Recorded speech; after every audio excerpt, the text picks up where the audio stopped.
नमस्कार। मातृशक्ति और पितृशक्ति इस देश में इस समय सीरियल और पिक्चर्स इस तरह की इस तरह की अवस्था में बनाई जा रही हैं ताकि धार्मिक लोग, राजनीतिक लोग अपना अपना इसमें हित साध सकें। अतीत का अगर आप देखें तो सामंतशाही, राजशाही और धर्मशाही समाजों ने, जिम्मेदारों ने अपने अपने हित के लिए जो भी क्रूरता, अमानवीयता की है उससे इतिहास भरा पड़ा है। जब जब इनको संतुलित किया है या परिवर्तन किया है वो उन लोगों ने किया है जिन्होंने इस समाज के दिखते दर्शन पर चिंतन किया है, अपने विवेक से लोगों में जागृति पैदा की है। तो मैं अब उन्हें पुनः निवेदन करूंगा इस देश के चिंतकों से कि इस देश के अतीत गौरव की से मुक्ति के आंदोलन में जिन्ना, नेहरू, पटेल, गांधी आदि आदि के किरदारों में देखिए कि जिन्ना को ताकत देने वाले हिंदू महासभा, आरएसएस का क्या किरदार था, कैसे वो उनके साथ सहभागी थे। कहा तो ये जाता है कि जब जिन्ना ने मुस्लिम लीग बनाई, गौरव ने उनको संरक्षण दिया, उसके बावजूद भी इस देश के गरीब किसान, मजदूर, मुस्लिम्स ने उनकी बातों पर, विचारों पर विश्वास नहीं किया, उनको राजनीतिक ताकत नहीं दी, क्योंकि वे मानते थे ये अमीर मुसलमानों के वे वर्ग हैं, वे लोग हैं जो ड्राइंग रूम में बैठ करके गरीबियों की चिंता करके लोगों का मूर्ख बनाते हैं। लेकिन जिनको हिंदू संगठनों का बता रहा हूँ, उन्होंने इनको साथ दे करके उसको ताकत दी, हमलावर होकर के, फिर उनके साथ सहभागी करके। और उसी का दर्शन आप कश्मीर में भी देख सकते हैं कि जिनको ये गाली देते थे उन्हीं के साथ सरकार बनाई, फिर उन्हीं के दाव पेंच में वहाँ पर अपना वो मुकाम पाया है। ऐसे जो आज के विपक्षी क्षेत्रीय पार्टियां हैं जिनके बलबूते पर ये लोग आज शीर्ष स्थानों पर बैठे हैं राजनीतिक के, उसमें आज उन्हीं को सबसे ज़्यादा गलिया रहे हैं, धकिया रहे हैं, जिनके सहारे आज ये सत्तासीन हैं। तो यानी ये पूर्णतः अवसरवादी हैं। और आज जो जिन्ना की तरह के मुस्लिम नेता जिनकी उत्तेजक भाषा पर कोई मुकदमे दर्ज नहीं होते हैं और उनके शिकार होकर के फिल्म निर्देशक, डायरेक्टर,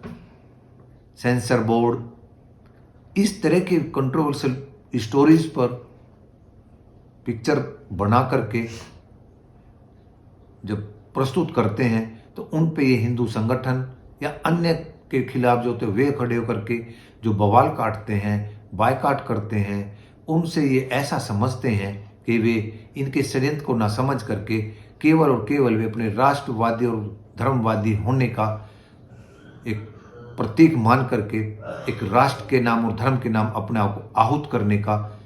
गौरव समझते हैं। तो ऐसे लोगों को, मेरे समाज के चिंतकों, देश दुनिया के, मानवता के हित के सोचने वालों, आप अपने विचारों से, अपनी कलम से, जैसे भी आपसे हो सके इनके इस षड्यंत्र को और अतीत के अनुभव को, वर्तमान के दर्शन को अधिकाधिक समाज में लिखें और बोलें। वरना एक जिन्ना इस देश में पुनः पैदा होगा जो भविष्य में आज जिन लोगों को लगता है कि हमने बहुसंख्यक हिंदू होकर के मुसलमानों को राज्य असेंबली और केंद्रीय सदनों में वंचित कर रखा है, तो ये ज़्यादा दिन नहीं चलेगा। जैसे जैसे उपेक्षा बढ़ेगी, जैसे जैसे उस मुस्लिम्स को ताकत मिलेगी, एक नया जिन्ना जैसा पैदा होगा जो भविष्य में इस देश के लिए बहुत खतरनाक होगा। ऐसा कभी हो ही नहीं सकता कि किसी को बहुत लंबे समय तक उपेक्षित और अपमानित करके आप अपनी योजनाओं को सदा सदा के लिए चला सकते हैं। ऐसा गोरे नहीं कर पाए, ऐसे वे हिंदू संगठन ठेकेदार नहीं कर सके, जिन्होंने अपने ही लोगों पर, अपने ही नस्लों पर, अपने ही देश के लोगों पर अत्याचार किए, उसका परिणाम मैं पहले ही बोल चुका हूँ। इस देश के बहुत राष्ट्र बन चुके हैं, बहुत धर्म यहाँ स्थापित हो सके हैं, वो सत्ता संघर्ष, धर्म संघर्ष चलता आ रहा है। तो उसे यही सीखें कि हम इनके षड्यंत्र का शिकार ना हों, क्योंकि आज सेंसर बोर्ड में जो भी लोग हैं वे सत्ता के नियुक्त किए हुए लोग हैं, और जो प्रोड्यूसर, निर्देशक और नेता, नेत्री और अभिनेत्री हैं, क्या उनको इस चर्चा करने से, इस तरह की विवादित पिक्चर बना करके, शब्दावली बोल करके, रंगों पर छीटाकशी करके या अपमानित करके वो अपनी पिक्चरों से अकूत धन कमाते हैं, और धार्मिक लोग अपने धर्म की कट्टरता से अपने शासन सत्ता में वजूद बनाते हैं, और शासन और सत्ता में बैठे राजनीतिक लोग अपनी सत्ता को सुरक्षित और मजबूत करते हैं। तो इनसे मुक्ति दिलाने के लिए इनकी उपेक्षा करें और इनको बढ़ावा न दें। अपने बोलने की और कलम की धार से अधिकाधिक इनके इस षड्यंत्र को और भविष्य के खतरे को बताएं। नमस्कार।